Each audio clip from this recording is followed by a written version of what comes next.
My name is Zach Gary, and I'm excited to show you something great that we just added to our PayPal integration. But before I jump into that, don't forget to click the little subscribe button and to click the little bell icon to ensure you're getting all of the latest and greatest from Aweber. So I'm going to talk about our PayPal integration. If you haven't yet integrated our PayPal integration, I put a link in the description that's going to take you to a knowledge base article. It'll show you all about how to get set up and all the great features that already are there. But what I'm here today to talk about is a new thing that we've added.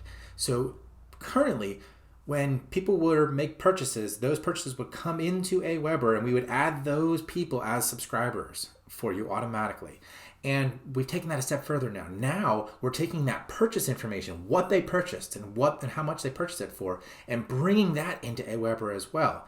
And with all that information, we're able to really show the full buyer's journey and show the information about when they opened things, when they clicked purchase, and what they purchased. All kinds of great segmentation and other options are available. Let's jump into Aweber and check it out. As you can see, the sales widget in the middle of the dashboard now has all of your data loaded into it. So it's going to show you all the sales that you've been making over a 30-day rolling window. And so you're going to be able to see that at a glance when you log into your Aweber system. This PayPal purchase data also comes into the subscriber page. And when you go into your subscriber, so we're looking right now at Tom Jones, and Tom Jones purchased something through PayPal, and we can see that we sent them a follow-up, they were added, and here are the 2 purchases that they made. And then that helps you really see this full journey as people are opening emails that you send them and they're clicking on different things and they're making purchases, and you can see what types of ways that you can segment and communicate with them that's going to make them become return purchasers. And that purchase information is also in our reports page. And so when you pull up the reports page, you're able to see all the different sales that you're making.